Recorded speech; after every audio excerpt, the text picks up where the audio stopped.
Now I'm going to introduce our next speakers, Professor Craig Wright and Lucas Swineford, who will be talking about the current state of online teaching.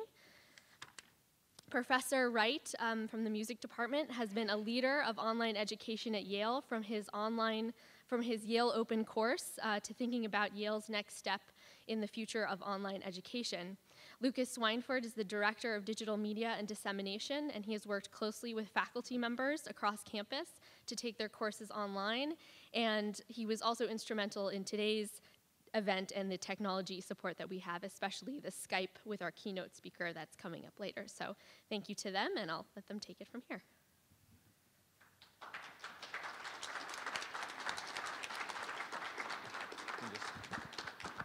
Turn this on. I'll say that if the Skype connection goes down, I actually had nothing to do with it.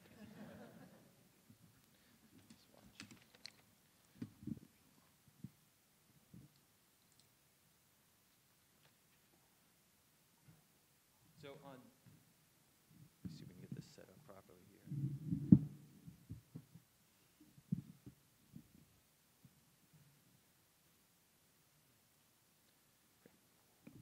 Well, thank you all. On behalf of Craig, I'd like to say that we were both honored and excited when Bill and the team, asked us if we would help kick off the morning by providing an overview, if you will, of the online education landscape. In some ways, Craig and I went back and we thought, and we have 20 minutes or less to do this. Well, we better get moving on this, because as we know, this is quite a large landscape. It's an important place to start a day like this, and there are so many reasons why that is. But one of them is, we use so many different terms to talk about the topics that we're going to address throughout the day, whether it's online teaching, digital education, online learning, technology-enabled teaching. We're talking a lot about the same things, but there is a lot of variety in there. When we talk about online education, there's a lot that we need to discuss, a lot that we need to consider. And there's one thing that I wanted to talk about to start the day that Bill touched on, and it's this idea. There is, in some ways, a misconception, and this is due in part to the way the media has covered online education over the last year, and that's that all of these terms are actually used to describe one thing, MOOCs, that the conversation about online education begins and ends with massive open online courses. And the fact is, as I think most, if not all of us in this room know, there's a lot more to online education than massive open courses. They are just one part of a much larger conversation. Now, albeit, they're an important part of the conversation. And please don't misunderstand me, and I hope no one is, tweeting, Swineford says MOOCs are overstated, MOOCs are going down. But if you do, make sure you get a nice picture. What I would say is that there is an ongoing conversation that takes place at events like this, and I think in universities all around the world. And it's a question of, are MOOCs transformative to education, or are they just another passing technology fad? And I actually think the question has already been answered, and I think they have already transformed higher education. And consider this. In the last 6 weeks, I've attended 2 conferences. One of them was in Cambridge, hosted, not by coincidence, by Harvard and MIT, who are, of course, the founders of edX. The other one was hosted at Penn, which was actually the Coursera Partners Conference. Now, each of these conferences lasted 1 full day. And I would say over the time that I was there, 15 to 20% of the conversation, if that much, was actually about technology. The rest of the time was spent talking about teaching, learning, pedagogy, questions that arise, not only about teaching students around the world, but how to better teach your students in the classroom, how students can learn more effectively in the classroom. Now, as I'm sure most of us can imagine, when you attend conferences like this, there is no shortage of differing opinions in the rooms. But one fact that everyone seemed to agree on, whether it was during the sessions or at the lunch tables, was that neither of these conferences and none of those conversations would have happened 18 months ago before Coursera and edX existed. So even if both of those entities woke up tomorrow morning and said, you know what, our job is done, we're shutting our doors forever, I think 15 and 20 years from now, we'll look back on the both of them and realize that they were successful because they've ignited conversations about teaching and learning on college campuses in a way that we haven't seen before. And they had 700 people at both of these conferences, high-level administrators, really talking about topics that some faculty members who have been faculty members for 20 years said, in all my time, I've never considered some of these topics. So again, If they go away tomorrow, I think we will all stamp them a resounding success. Now, I realize I'm contradicting myself. On one hand, I said MOOCs aren't the only thing, and then here I am only talking about MOOCs. We have 15 minutes, so I better hustle. When we think about online education, we should find people that know how to work PowerPoint. That's a great lesson. When you're teaching online classes, make sure that you're comfortable with the technology.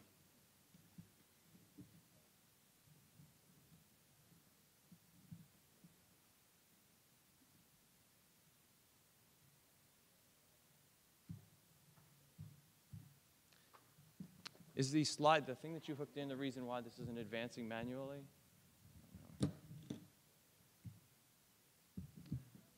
What in the world? Sorry, everyone.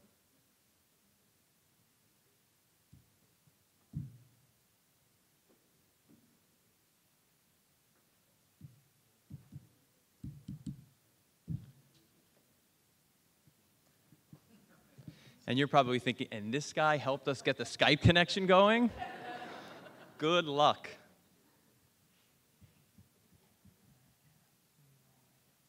You know, here, you can just reset it. I can talk, and then we can get the slides going for Craig. Here, hold on. So, I'll just talk from...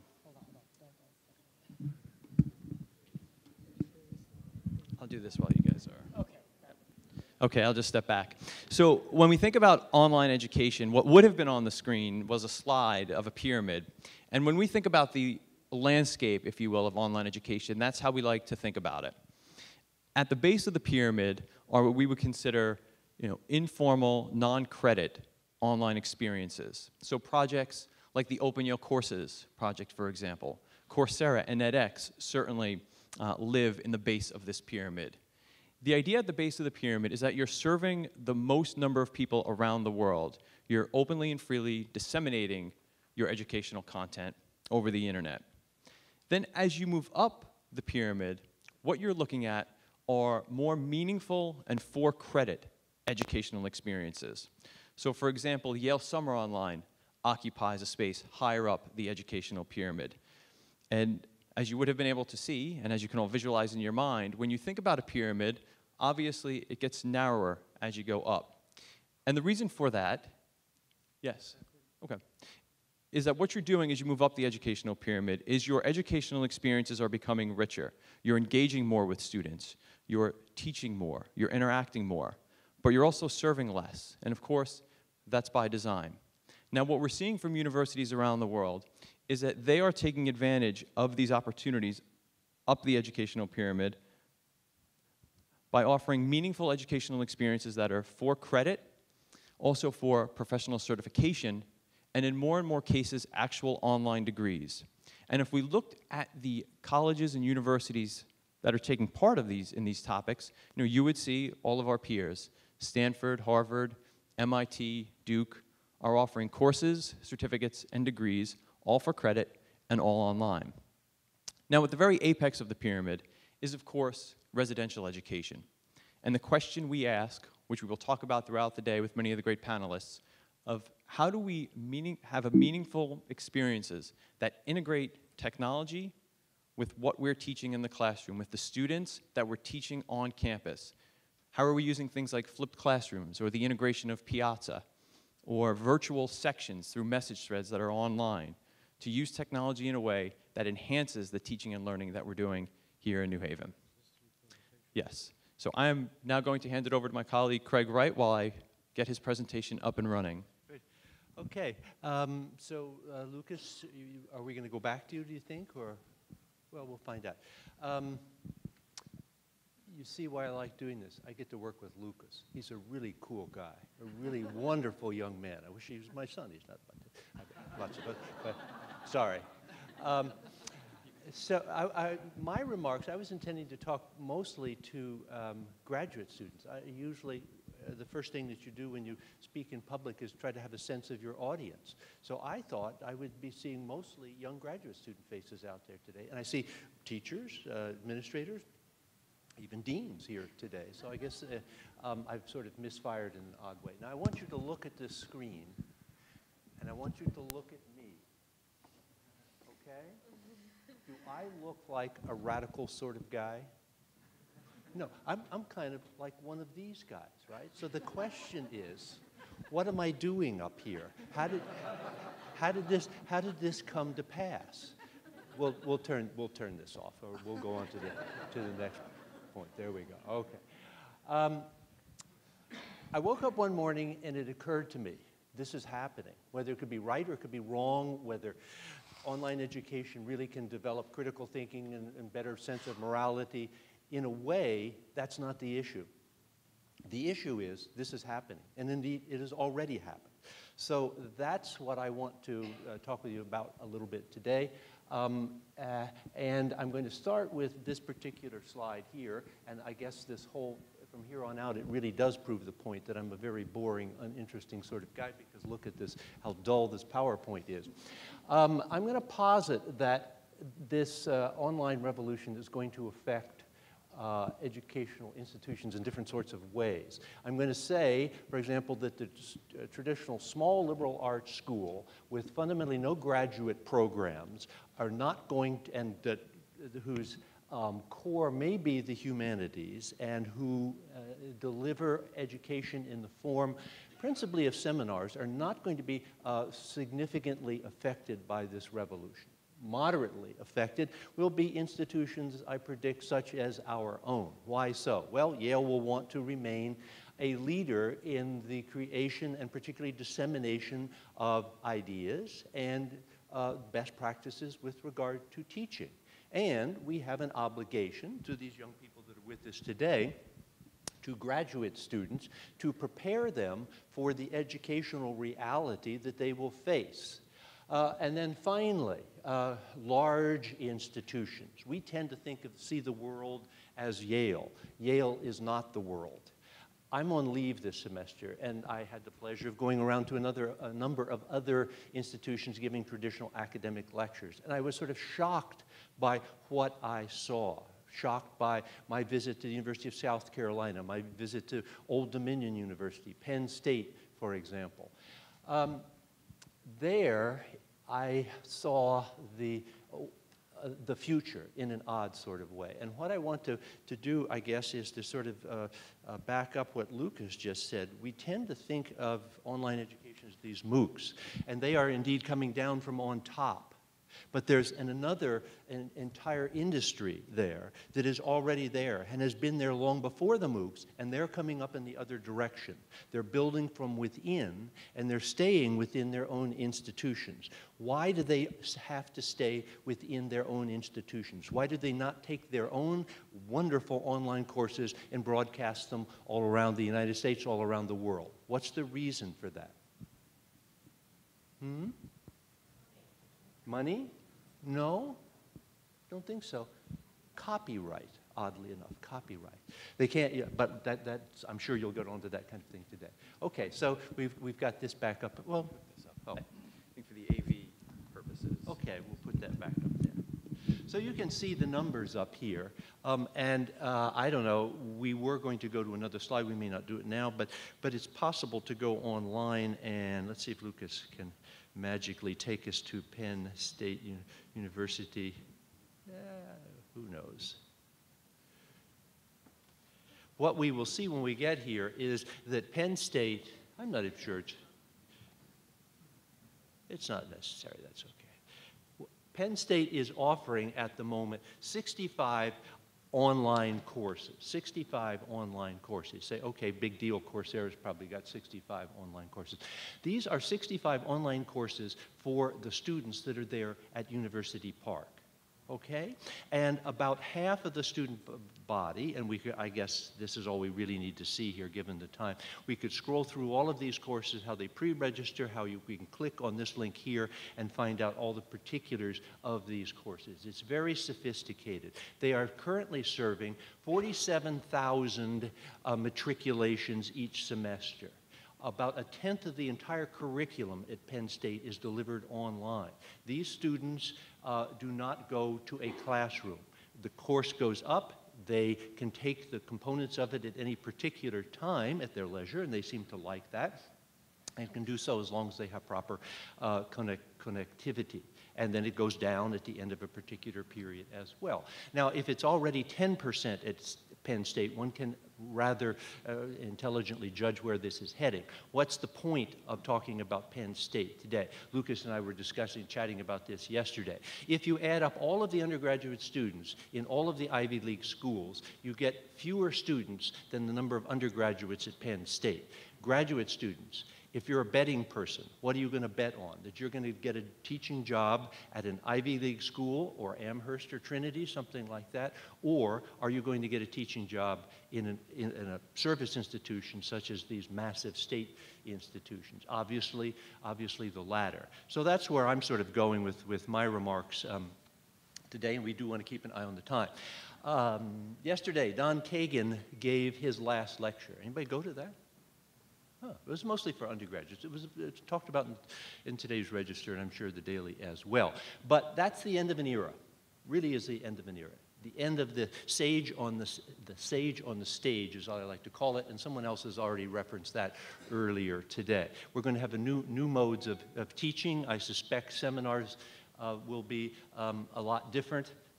As well, and the types of information that's communicated online will be packaged in a completely different way, but lots of, I'm sure, subsequent panels, Steve and other people will be talking about that as well. They'll also be talking about, and this is something that we engage here as well, how what we can learn from the online experience can be brought in to improve teaching in the traditional classroom experience. But what I want to talk about, or really try to emphasize today, is how the graduate students can begin to get ready for the educational reality that they will face when they leave the Ivy halls here of Yale.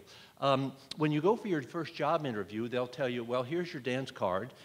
You've got 3 classes to cover in the fall. You've got 3 classes to cover in the spring, or maybe only 2 in the spring if you're lucky. We need you to cover 3 required courses. What are you going to do for the other 2 courses? Got any ideas here?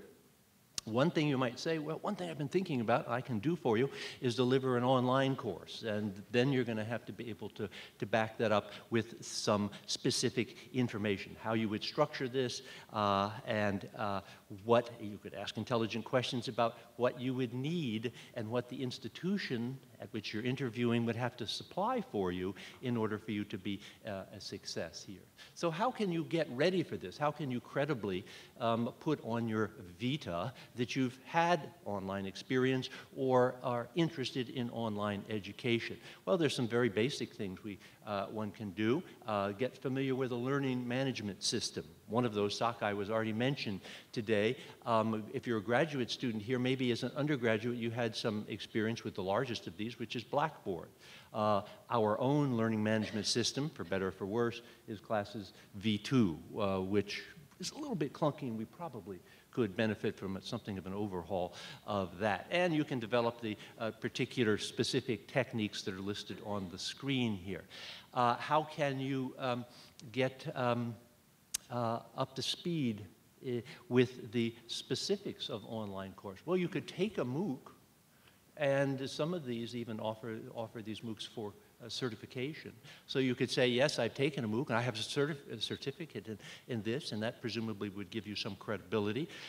We are going to be offering under the aegis of Bill Hubry, I see in the back, 14 online courses this summer. Some of these, I suspect, have not been assigned TAs up to this point. Maybe get in there and get one of those positions. Next fall, MOOCs will go up here, not MOOCs, courses for credit will go up. We'll start putting those online for individual students in residence at Yale. You could get a job as a TA in one of those types of courses. And then eventually, we're going to be rather soon launching some MOOCs from a to-be-identified platform, and we will need TAs to help administer and deal with issues of assessment and academic honesty in that context as well. So what skills do you need? We've already sort of gone through those kinds of things, and I suspect that we're getting rather near the end of our little segment here. I hope Lucas and I have been able to throw out a couple of ideas, a couple of things that would be beneficial for your thinking and may stimulate thinking for the rest of what I'm sure will be a highly productive day. So thanks very much. I don't know if we have time for questions, or if we don't get into questions, or not. Minute and a half. Anyone have a question? Probably ask Lucas a question, because he really knows this stuff. What makes you think that we are likely to already have those four skills at the top? That's not like What makes me think that the graduate students already have these? I'm talking about teachers. Oh, I don't assume that at all. And actually, the very good point. I don't assume that at all. And that's one of the reasons I wanted to get into this. I wanted to look. I felt at my age that if I didn't do this, I would be so far behind in the technology that I would be out of the game. And this forces you. It forces you to stay abreast of all the technological developments. It's wonderful because you can talk to your children and grandchildren, and we're on the same link. So it keeps you alive, actually. I will say on the student side that software for editing video clips, photographic images, it's pretty much limited to what they can do on an iOS device, or a service like Instagram. I've rarely run into students, at least at the undergraduate level, who can manipulate stuff in iMovie or Final Cut Pro, or, Photoshop is a Byzantine thing from a lot of students I run into. Well, it helps to know the basics, and that would depend on each individual. But for the more sophisticated things, I'm sure Lucas's office could help and provide guidance, and perhaps even provide the service itself. But those are both very good questions, and thanks for asking them. Do you see a discernible difference between the number of courses offered online at Penn State in arts versus the sciences fields? That's very interesting. Yes, there's a much more even balance there. I find, looking particularly at edX, and Lucas and I have talked about this as well, that there's an imbalance there, and that has to do with what MOOCs can do well, and what online teaching can do well. My own personal opinion is critical thinking, issues of morality, that's harder to do on an online course, and therefore the humanities so far have tended to be somewhat underrepresented. At Penn State there is more of a balance in this regard. Lucas, comments about that? Just, one thing I would add, Craig brought up, when you look at edX and Coursera on those platforms, they're skewed very heavily towards computer science and engineering, and I think there are two reasons. One, Craig mentioned, because that's what those platforms are good at teaching, where there's a right and a wrong. The other is, if you look at the founders and the heads of those two entities, they're all world-famous computer scientists. That's what they know how to teach. So I think now, as both platforms gain more partners and more partnerships with universities who teach the humanities, you're seeing some really interesting experimentation around teaching courses in the humanities. And over the next 6 to 12 months, I think we'll see even more of that. Thank you. Thank you.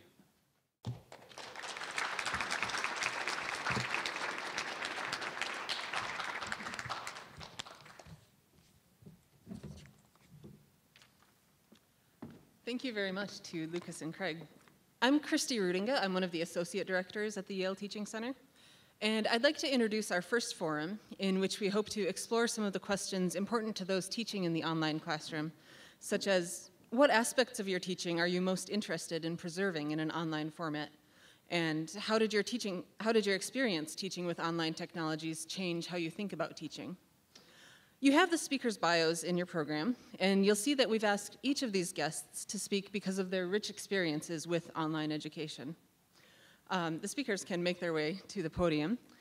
And Dr. Christina Olson, Dr. Stephen Stearns, and Dr. Laura Wexler will briefly describe their experiences with online education. And Dr. Bill Hubry will act as a discussant and moderate a question and answer period for the remainder of the hour. I'd also like to request that anyone who does have a question or a comment during the question and answer session do use one of the roving mics. We're recording this and want to have everything caught on there. So even if you're good at projecting, please do use a mic. And with that, I'll turn it over to Dr. Olson. Hi. I've taught the Intro to Psych course here online last summer, and I don't know if the basics will help in case anyone's unfamiliar. Basically, they videotaped my regular lectures during the year, and students could watch those lectures. There were certain ones assigned each week of summer school to watch at their convenience, and then we had group discussions, me as the instructor, the TF, and the whole class live twice a week for 5 weeks that the course took.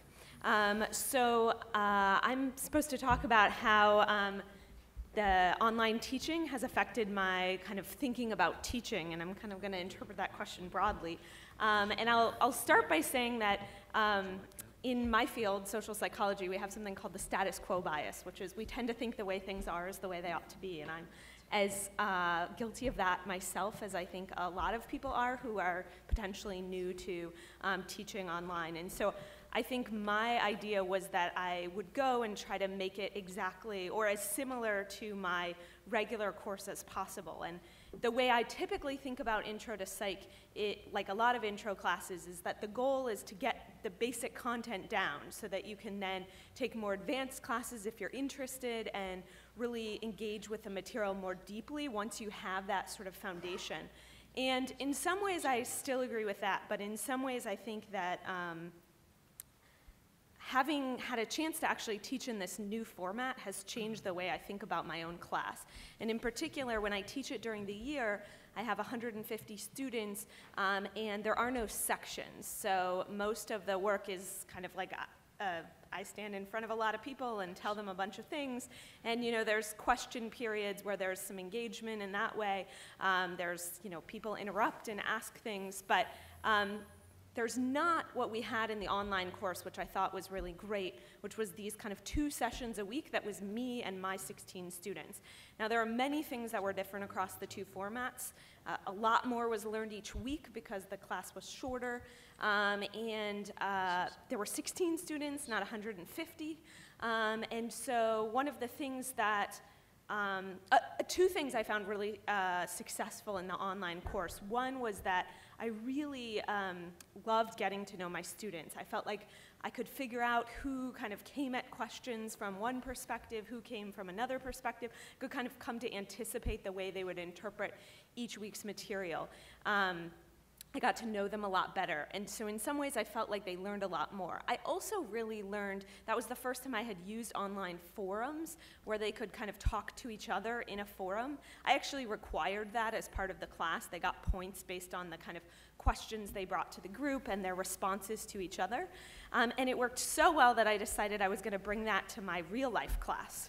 And so I made my Intro to Psych students this semester actually do that, the online part. I thought, well, we could simulate that. We just divided them into smaller groups, and they did that. I would say that that experience made me realize 2 things, which is that I think that teaching online and teaching in the classroom are both remarkably similar and remarkably different. So the forums turned out not to work very well in my regular class. And I think the thing that was different was that in the summer, because we had that actual engagement with each other, in addition to the engagement in the written discussion boards, they knew each other, they could connect across time. And so I think if I learned something about teaching, I learned many things about teaching, but one of the ones I will take back with me is that you have to have that full, complete picture. They have to either be engaging and know who one another are in order to have those discussions online, or you can't do it that way. And so that's what I'd say I learned. Okay, I'm Steve Stearns, and in 5 minutes I'm going to try to do 3 things. I'm going to try to tell you what my teaching philosophy is, I'm going to try to give you my own personal experience with flipping a course, and I'm going to try to give you an idea of what I'm going to try next online. And I'm going to try to also give you the impression that I'm just emotionally very relaxed while I do all of that in 5 minutes. That's my goal. My teaching philosophy is that our modern students are in a huge flood of information, and that our job as professors is not to transmit information, but to create structures that will help them to make sense out of the flood of information that they are swimming in. And that means we need to reconceive our own roles. So that's what informs my approach to the whole online thing, which I just see as one element of a much larger pedagogical toolkit. My own experience is that I did an Open Yale course, so that was put up on the web, and I continued to teach that course in the traditional sort of lecture format. It was introductory biology. It had usually somewhere around 100 students in it. And what I discovered was that the existence of the Open Yale course was eroding my experience as a teacher, because up to 2/3 of the class decided just to watch me online and not come to class. So I decided to flip it. And what flipping means is that you assign your online lectures as homework and then you use class time for something else. So I did that. And I ran right into a lot of problems. And the main problem was that they perceived that I had suddenly greatly increased their workload. And they had been a bunch of students, many of whom thought they could just go passively and sit in class, and I would tell them what was what, and then they would regurgitate it on the exam, and then they suddenly discovered that that wasn't what I expected at all. I expected them to come to class, and I was going to cold call them and have them explain something. And they didn't like that. And so what I discovered is that I just went back to my regular sort of teaching in that class. Now, here are the lessons that I draw from that. One is that the size of the class that you flip is important, and that anybody who is going to try to do something like this with a big class is going to have to be a better teacher in that circumstance than I was. Doesn't mean you shouldn't do it, but I would suggest that it would be wise to try to pick up a bunch of technique if you're going to try it. The second is that I think it's probably easier to flip a class that's not a required course for pre-meds.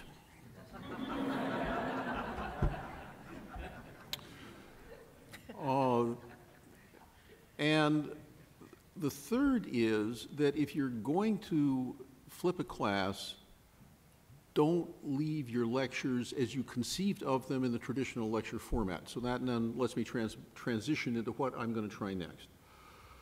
So one of my courses in evolutionary medicine, which had been in kind of a lecture format and then had evolved without online element into a part lecture, part seminar format, is now cross-listed for credit in the Yale Medical School. I think it's the first Faculty of Arts and Sciences course for undergraduates that's been cross-listed for credit in Yale Medical School. And I'll be teaching that this fall. And the way I conceive of it is that I've got to go back, and what I want to do is I want to flip it. But that means that I don't take the lectures that I gave last fall, which were videoed. Lucas arranged for that, so that video's online. I mean, we can just put that up. Instead, I have to reconceive it, and I have to break it up into maybe about 15-minute blocks. And then I get to do what I really like to do, which is I can go into a classroom and I can engage actively in all kinds of different structures, some of which are Socratic and others are other ways of activating students.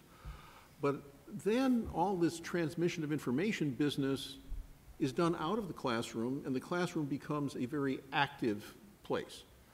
And I would like to note that this structure allows people to engage with another professional school at Yale that has a different class schedule. It makes it much easier to do that. So that's actually one of the sort of hidden advantages of online learning. You can coordinate across different teaching calendars and different teaching traditions. Should I go up there? Okay.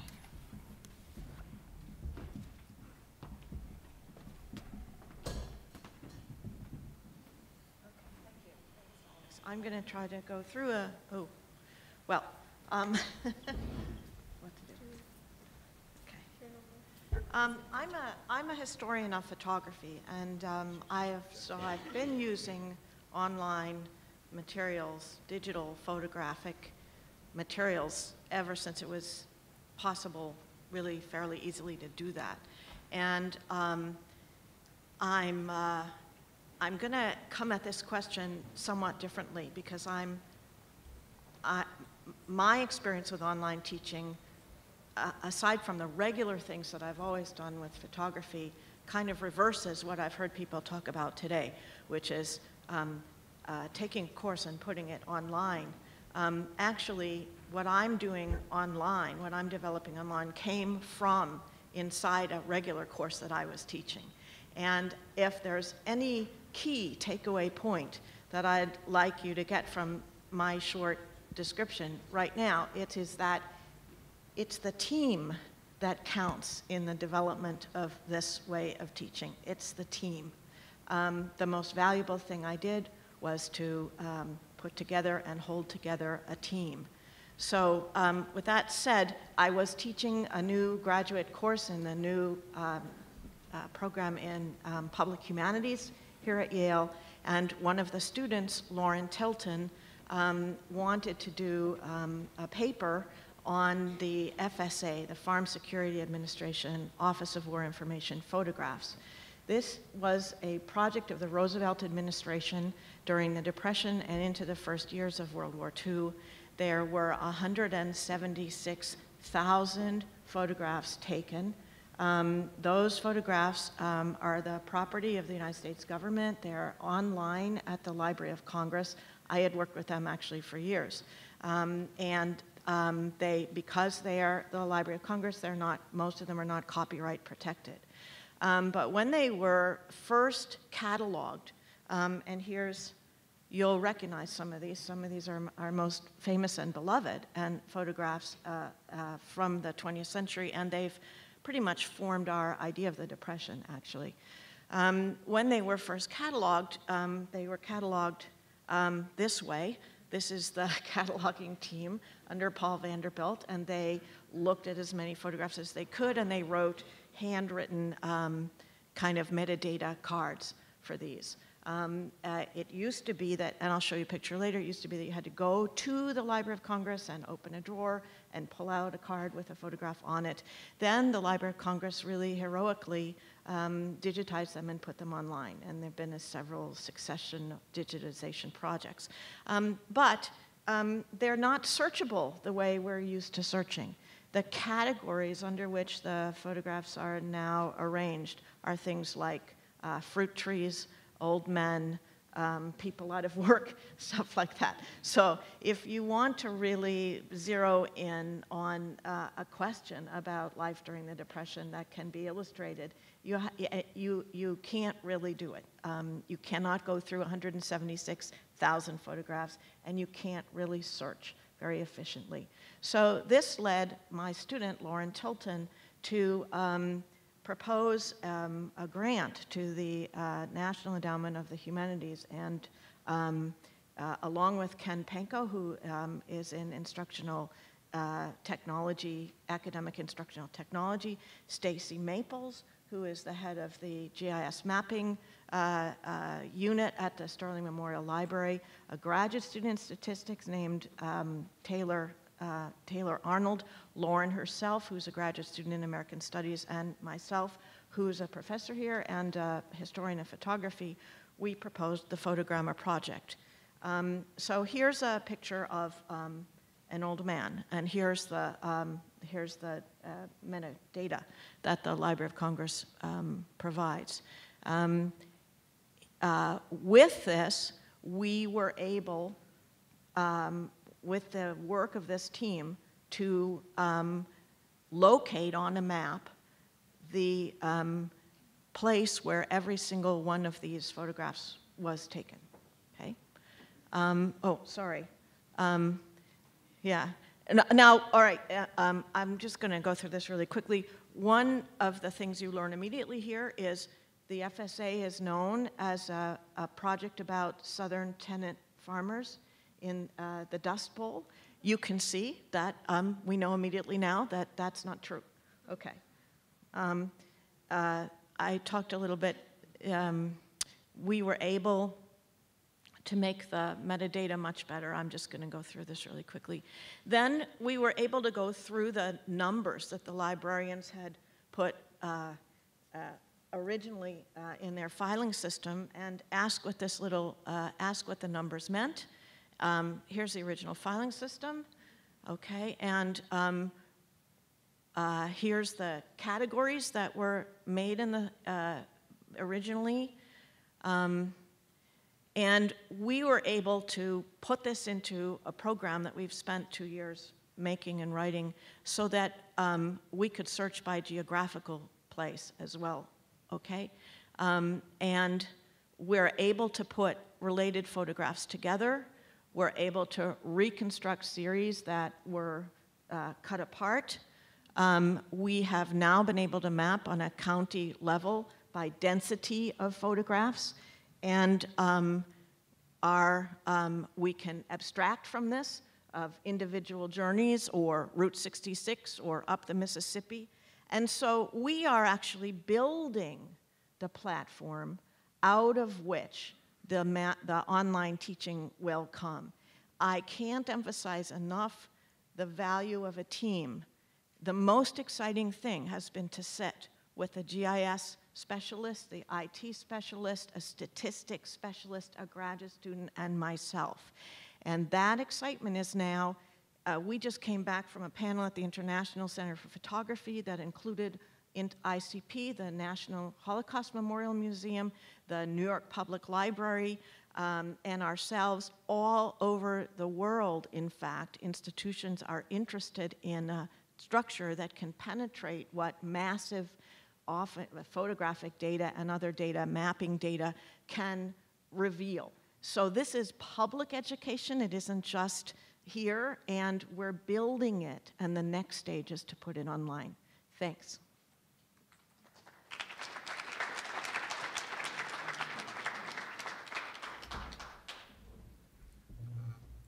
Thanks very much, Laura. I think my job here is to direct traffic a little bit, so I'm going to be the pointer when we come to questions. And obviously, as you can see from the format, we want to leave lots of time for that. I think we've already noticed this forum is very interactive. So that's a great thing, although I have to say, to me somewhat, it's a challenging thing. I don't know if other faculty feel the same way. We were talking about this actually at dinner last night.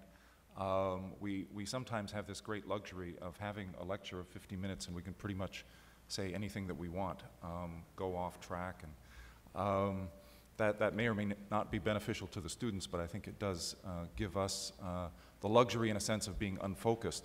What I'm finding with a lot of things that are happening online in much shorter bits, how do you prepare a lecture for 15 minutes? How do you prepare statements? Or it focuses the mind in incredible ways. I think it's actually a good thing.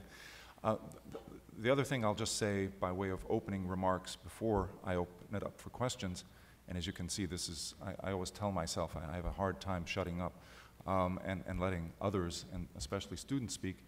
I would be remiss as the Dean of Yale Summer Session with all the faculty and graduate students here if I didn't make a plug. If you are interested in finding out about teaching undergraduate credit-based courses online, a lot of the folks in the room have already done that, but please talk to me. Rich Collins is in the back of the room. He's our program manager. He's absolutely terrific. Craig and Christina and many others have done that. And Craig, then finally to your comment about TAs, I absolutely agree that, that this is critical in terms of training, but all the TAs have already been assigned for this summer. And all the courses already have TAs. That's important to say because actually I take Laura's comments very seriously that it is about a team.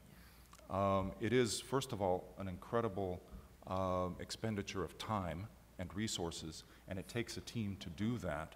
And so all of the courses that are taught online, regardless of the number of students during the summer, has a TA, or 2, or 3. So I'll stop there. We're certainly happy to take questions. Here you have some terrific practitioners who have done some of this. Tell us about your own experiences. Happy to take questions. Yes, please.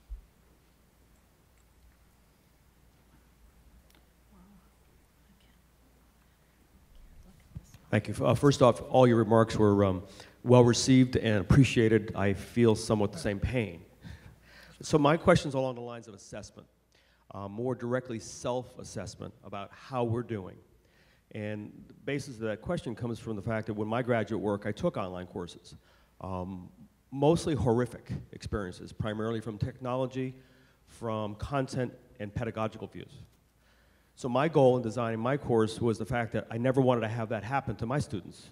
So what I did, and I constantly keep doing it, and I guess I call it an epiphany, I keep asking my students, how am I doing?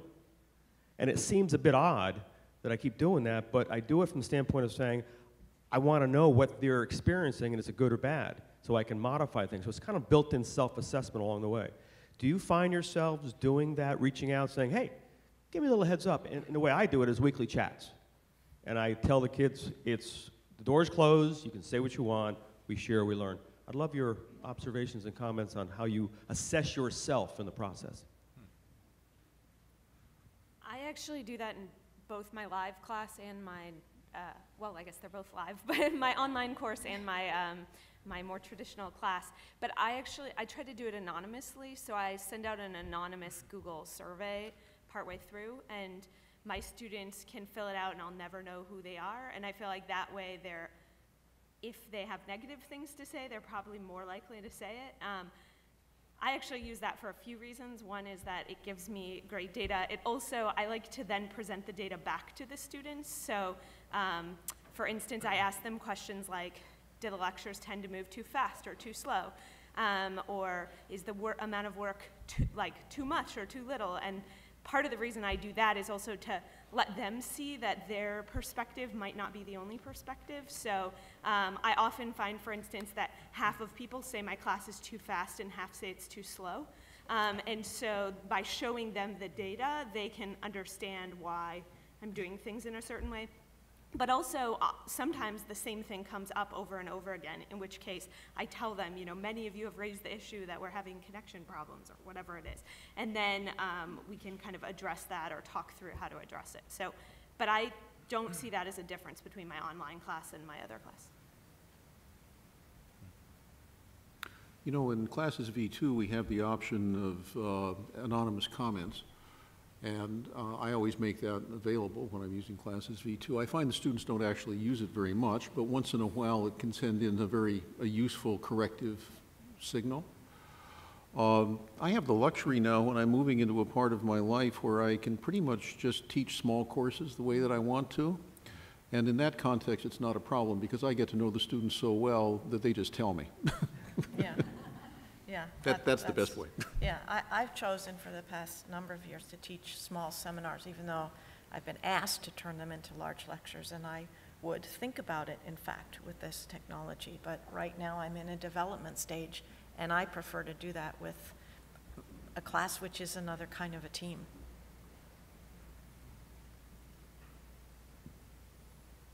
Right here. Speaking on this, there is in Classes V2 a statistics tool, which was instituted not too long ago. And the neat thing for seeing how you're doing, with statistics tool, you can use various ways to see what students are doing. So if you want to see how they like your stuff, rather than asking them, as soon as I put something up, I always see who went there first, who never went to use the tool, how much a resource or a page was used. When was it used? Was it used just before? Was it used in class while we were for the first time? So you can get a sense very quickly of what works, and it's in a way that you don't have to make a survey, and they don't have to feel bad about answering. You see, they vote with their fingers, and you see how often the tool is used, and that I think is also to see what you put up that is used a lot and what is not used as much can be surprising. So it's as much, the students at first, when I told them I did, it was like, you know, I'm going to be able to spy on them to see who does the stuff. Like, oh, you're not doing well? Well, you never went to the page, you never completed the exercise, right? I know. But really, it was much more soon discovered for me to see their little ant trails moving around in the Classes V2 site. And it's one of the best tools, in fact, of the entire site, is the statistics. The summer courses have that built in. You can see which lectures or how much time they've spent looking at things. I have to confess that as a stats person, I did run the correlation between how many minutes they spent watching things and their grade, and it's pretty good correlation.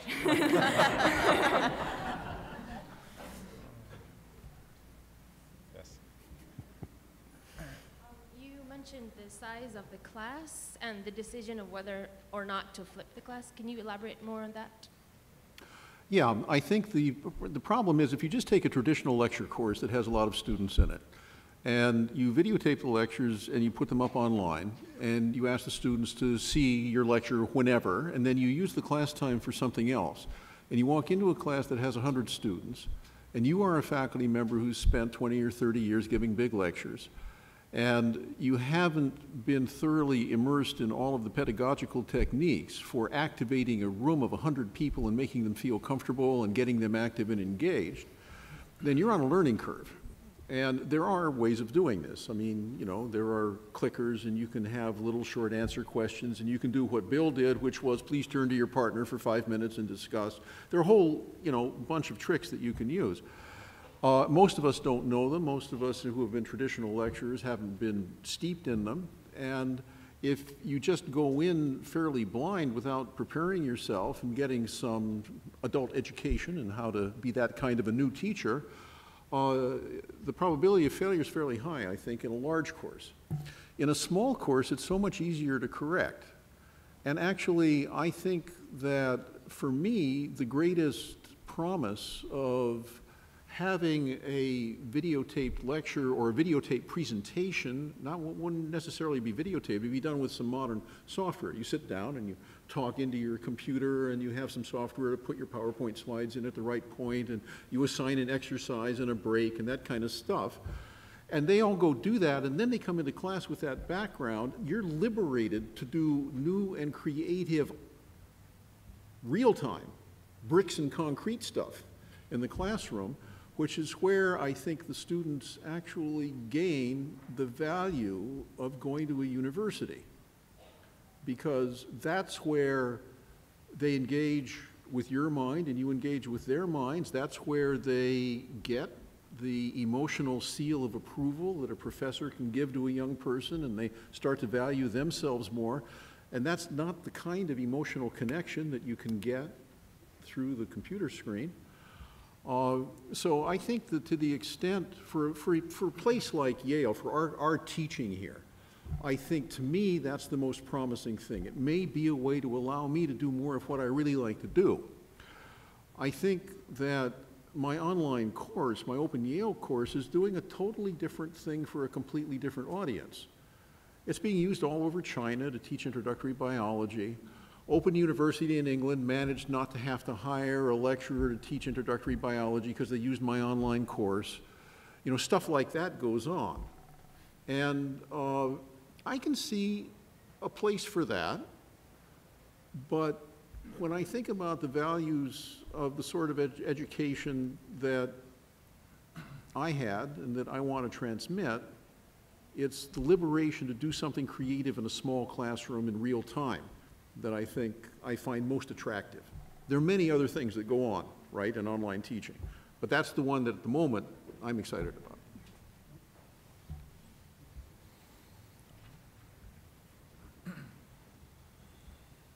Yeah, to follow up on this idea of flipping, which I find very intriguing. After you make the flip, let's say, and you produced a great lecture for them to look at ahead of time, do you spend most of your time in the session that follows introducing new material, or taking basically the same material and presenting it in a different fashion?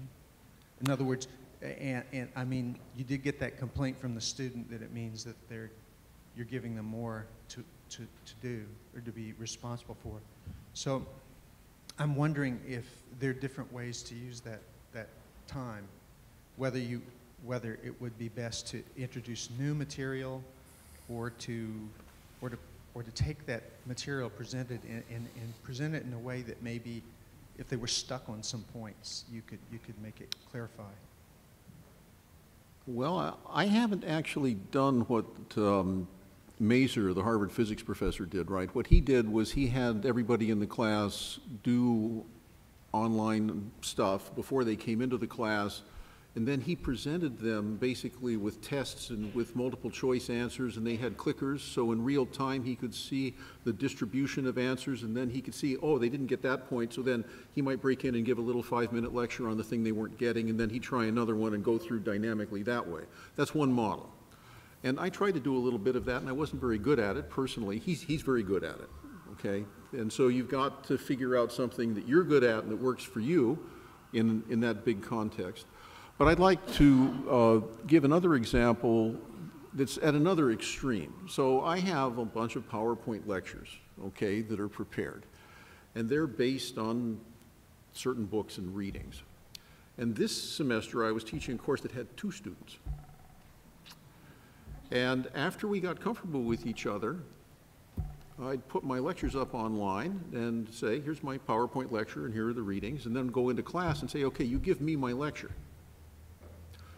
And it only works in a really small group where you're, you know, comfortable, very comfortable with each other. Otherwise, it's terribly threatening. And actually, I said, each of us will take every 3rd slide. But boy, was that good. Boy, did I find out what they did and did not understand.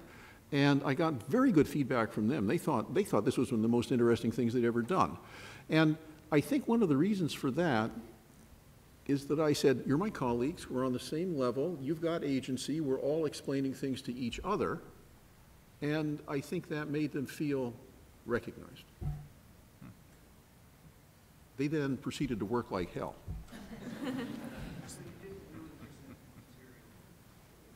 What? No, I wasn't really presenting new material in class to them, no. And actually, a lot of that class in other sessions became much more of a creative give and take about what do we think about these original research papers and stuff like that. In my version, they watched the lectures, and then we would meet at certain times, and we would go over their questions. So they had done some online forums, and then that informed the things that we would discuss. And we talked about new material insofar as that was something they were particularly interested in or had questions about. I could prepare additional follow-up information on those particular topics. So we kind of did a hybrid, but mostly it was review that we did in our live sessions together. I'm now involved in a consortium of people doing what the head of this consortium, whose name is Alex Uhas, who wrote a book nominally published by MIT Press called Learning from YouTube.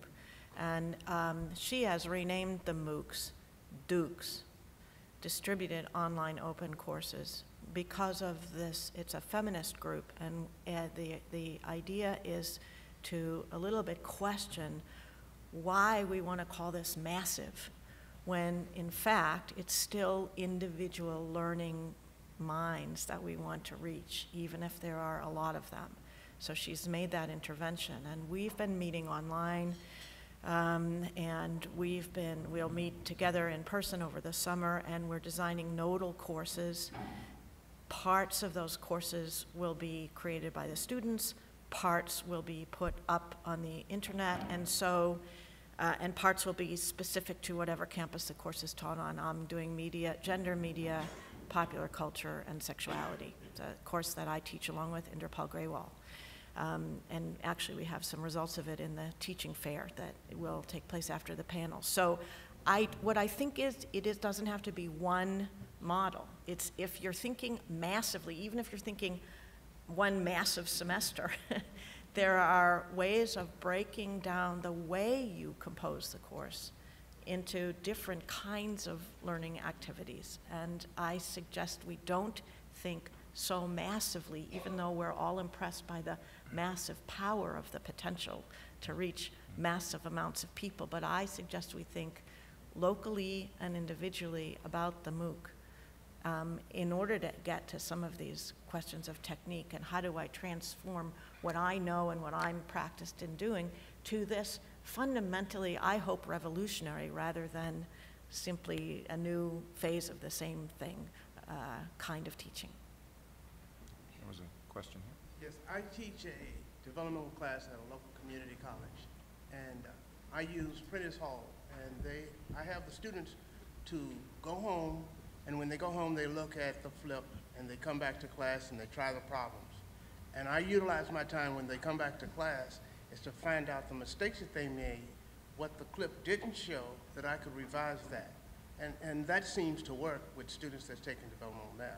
And well, that's one way to manage the class times. And I feel that I can be more creative when the students come back to class because they're filled with different questions and they have different problems. It's easier to move to the next level when the students have already looked at the clip and they know what I'm going to talk about. Oh, I'm not talking into the mic? So, but that's one thing that I do. Right. And the other thing, for the students that's working with the different problems, this Prentice Hall software, it tells me each minute, each second that they work on a particular problem. I can look at that and I can see that. And that's another conversation that we can have inside of the classroom about what they've done and how they've done it and how much time it took them to do it, because if it takes you an hour and a half to do a problem, you're on your cell phone at that particular time. This is what you can see. It's so much that you could do. And I work with developmental students, and it's an era where they have to start using computers. They have to use computers, and you can go through and work with them and interchange ideas with them. I would just say, too, I think that links back to the assessment question that you had asked earlier, too. And I think what we're all hearing is that, you know, it's not a static class anymore. It's really a very active process where the teaching, as it were, is informed by the learning on a regular basis. Piggybacking on, how is watching a lecture, can you use the microphone, please? Oh. How is, speaking of flipped classroom, so you watch a lecture and then you come back and do exercises in the room. How is that different from having assigned reading in a textbook or your book list and then come back to your classroom and do it and discuss it and have exercises?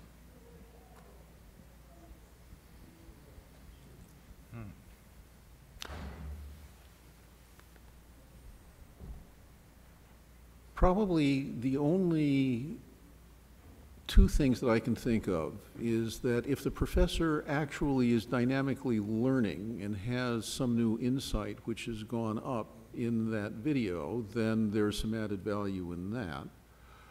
But I think the other is that not the information content, but the emotional content. There's kind of emotional support from having a person who looks like they're an authority figure say something, and that maybe gives a starting point for the discussion, which is a little bit, and it's a little bit more of a personal starting point than it would be if you just read a textbook and came in.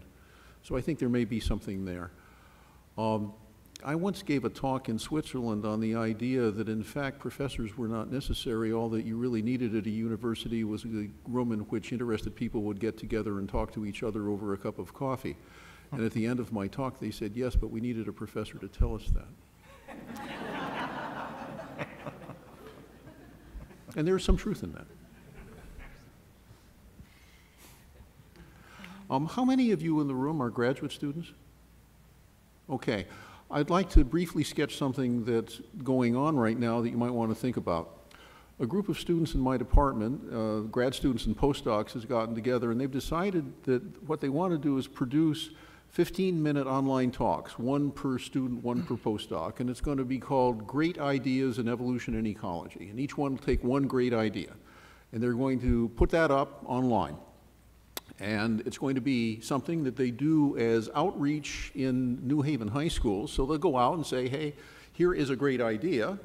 And hopefully we'll be able, some of the filming may actually go on in the high school. But then when it goes up online and they make their job applications, the job search committee can click online and see what they do. And that may be a much more effective way of getting a foot in the door than an entry on a CV.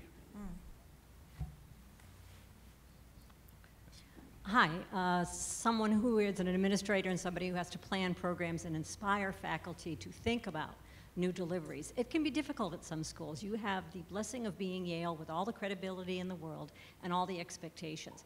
Many of us in small independent colleges really have to think about how do we share with students the accountability for their own learning, and how can we provide to deliver those programs and our content knowledge, which I have to say is a generational thing. We're not really inspired to aspire creativity and innovation. It's just difficult for us. So my question is, how can we share with perhaps the senior administration at some of these schools to open up the creativity channels that faculty have, and again, engaging with students in kind of a community effort to meet them where they are. Our job is to inspire learning. And this is where the kids are going right now. Everything is online. I mean, if I want to inspire my own kids to what's for dinner tonight, they'll go and Pinterest a recipe for me and a picture of this dish that they expect me to make. I mean, that's where I'm going to go, you know. But you know, how can we help our administration understand the value of this? And we thank you for opening up the doors, because what you share out there as far as learning around the world, the way it's done at Yale, is no reason why we can't, I don't want to say replicate it, but also deliver the same content as higher education professionals. I think it's a principle of teaching that people teach the course best that they designed themselves, because they are emotionally invested in it, and that means that there are 1,000 different possible solutions to the online teaching thing. Yeah. So what you need to do is create an environment in which people feel they have the freedom to implement their own ideas, because there'll be a lot of different things. I mean, I've mentioned a couple of things that I do, and I have no illusion that those are the best things to do, but they are the things I believe in, and so when I do them with my heart behind it. And if the students feel that, then that carries them as well. So I actually think that it's important to create an environment in which faculty feel that they have the time, the freedom, and the support to implement their own ideas. Yeah. And we are in very early days on this whole business, and there's going to be a lot of neat stuff that's going to come along, and there's going to be a lot of catastrophic failures, and that's pretty normal. But unless we have the time and the freedom to explore as faculty, we won't be able to do that. Yeah, I think that's a really great answer. And one place to do that is in innovative labs that are open, that have the resources, that have, you know, tech people to help, designers to help, and it's just kind of an open space in the library, perhaps, in which people can spend time and meet one another and try things. It's a great experiment. That's what we're in. Also the history, you know, I've been reading a little bit about education after the French Revolution, and there was a Swiss educator named Jassicot who he devised a method of helping parents who couldn't read teach their children to read.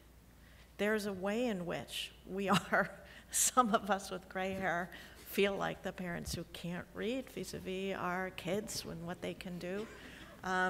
But we need to get together and step back, in a sense, and let the freedom of experimentation that this revolutionary change means, let it happen. I was going to say, I don't know how to get the administration on board, but I would say if you can get them on board, the key really is getting the people to help. So, you know, I think I'm pretty computer savvy and everything, but I think I need it. I mean, I could not have taught my course or put it together if it hadn't been for the staff who really could do. I could focus on teaching and what I wanted to convey, and someone else was there figuring out, like, why this kid's microphone was making this noise in China while this kid was over here, you know, and I didn't have to think about that, and that was such a luxury. And if there's any way to get that, that seems like, I think my department has really embraced this. I think Psych has the most number of classes teaching online right now. And I think that is because we have this sort of rumor that the staff are so amazing and will solve all the problems, so we can actually do the thing that we are here to do, which is teach. So to follow up that just real quickly, and then I think we have time for a couple more questions, but as an administrator, the way I would answer that is you need to figure out a way to get the administration out of the way. Yeah. In a sense, to really create that space, because I think one of the key points, and as an administrator, recognizing you have to step back, this is faculty and student driven. But I think the key really is you have to provide the resources, obviously, but also encouragement, perhaps, but primarily freedom to say, this is terrific faculty, go out and do great things. And that's been successful, I think.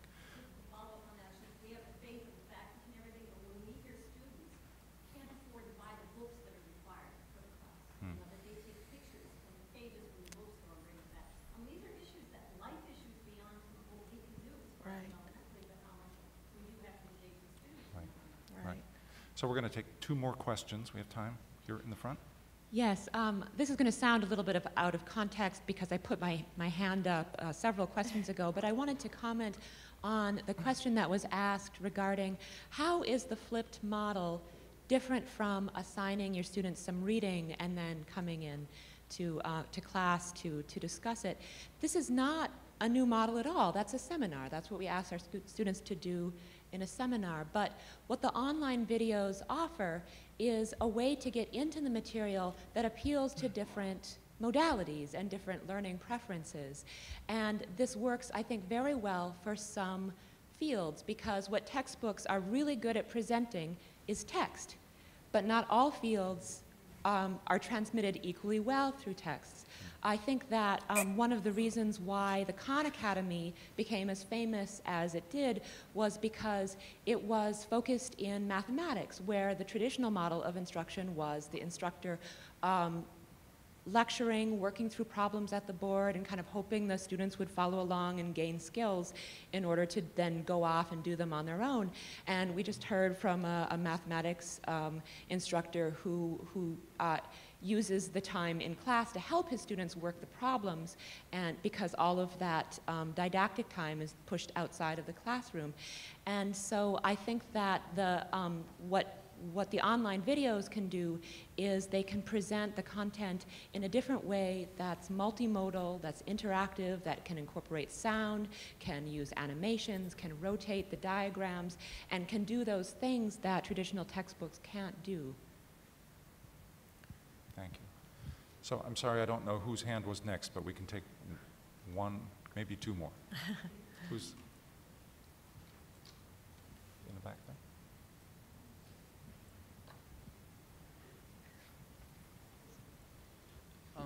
So what is your experience with having to deal with keeping the assessments the same what is your experience with dealing with having to keep assessments the same and making sure that you're reaching the same learning outcomes and having administrations worrying about that versus teaching in your online classes versus on-ground types of classes? So I think the question was about assessments, like exams and how we assess what students learn. My experience last summer was not very different from my traditional class. So they did an exam. It got divided up differently. There was 1 each week instead of 3 across the semester.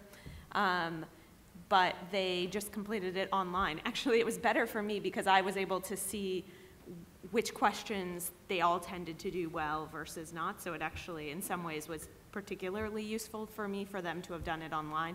But I didn't have any experience of anything particularly different in their exams. But I'm not sure if that answered your question. We had a long discussion about the issue of online testing and assigning of grades for MOOCs and things like that in the committee that the Yale College Dean convened last fall. And we all agreed that that was a terribly difficult area and that Yale wouldn't want to be offering any courses for credit that involved self-testing online or anything like that. And it is one of the big issues that the MOOCs, I think, confront around the world is they try to ramp up to 100,000 students or something like that. It's an area where cheating is much easier, and it's very difficult to know exactly what's going on. So if that's what you meant, I think that there are some real issues with the very large-scale courses. But I think the small-scale courses that we've been talking about this morning end up, in that respect, looking pretty much like what we're used to. Yeah, I should clarify what happened in my class was they took it online, but I could watch them doing it. So they had to have their webcam on while they took the exam. So, So I'm sorry, I know we still have questions, but I have to watch the clock here and keep us on track. With just a few minutes remaining, I've been asked to sort of do a little summary, and maybe I can leave you with a few thoughts. We started doing online courses during the summer about 2 years ago, and so about 3 years ago I was asked to do this and realized that I knew absolutely nothing about online courses. So of course the first thing was to educate myself and do a lot of reading, try some of these things out, go to some conferences internationally as well. It's interesting, Laura, you made the comment about massive, you know, and this terminology, whether it's flipped, and I'm not so sure I'm that comfortable with that terminology either.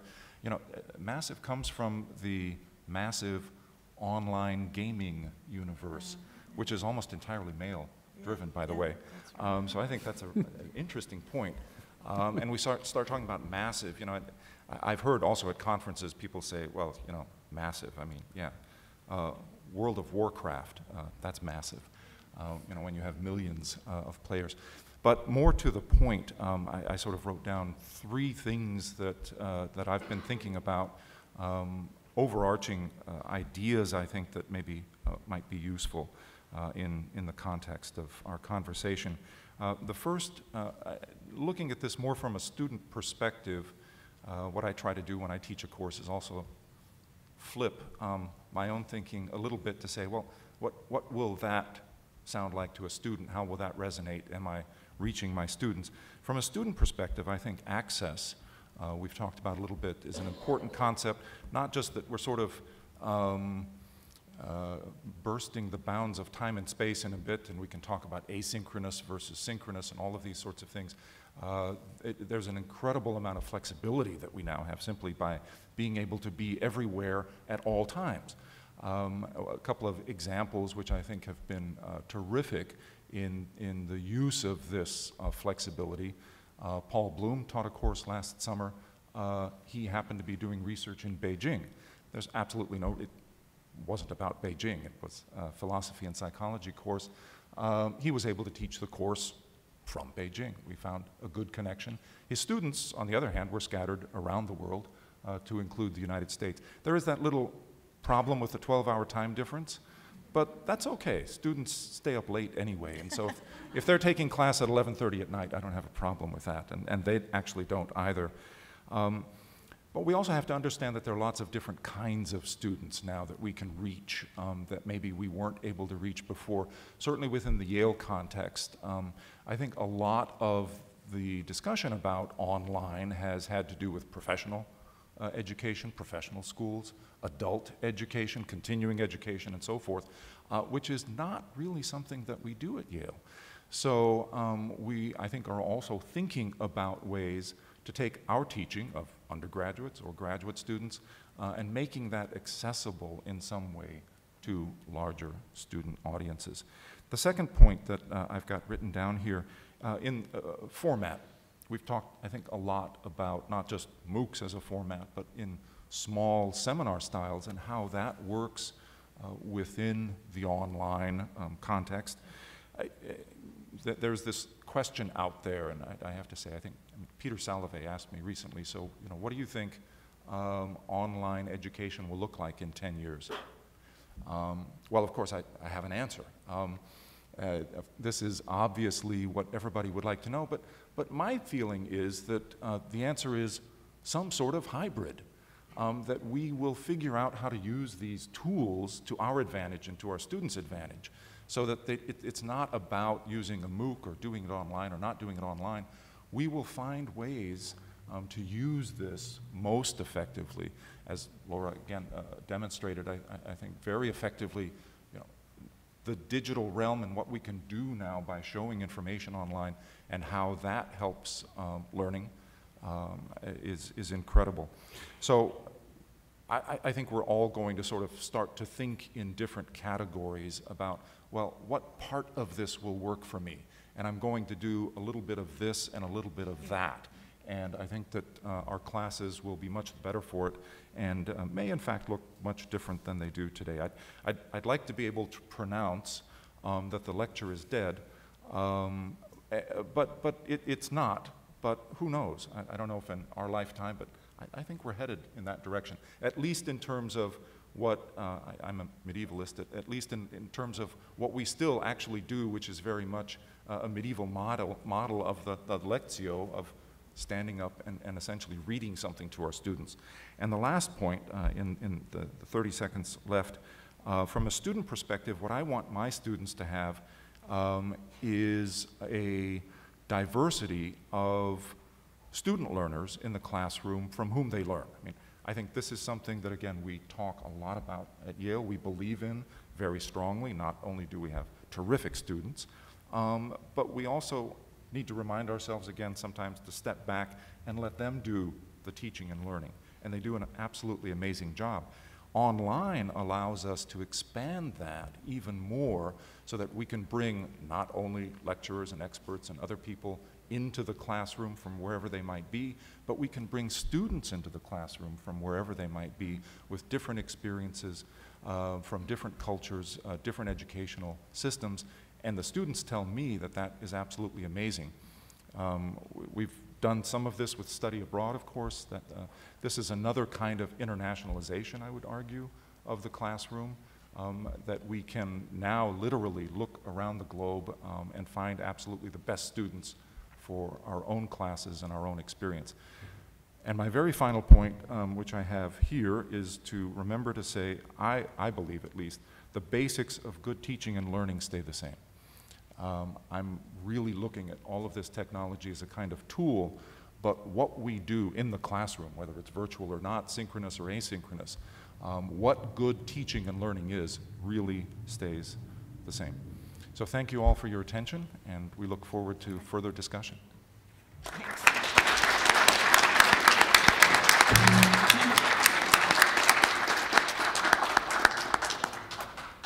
Thank you again to our panelists. Next on our program is a brief break, so you can stretch your legs and get some coffee.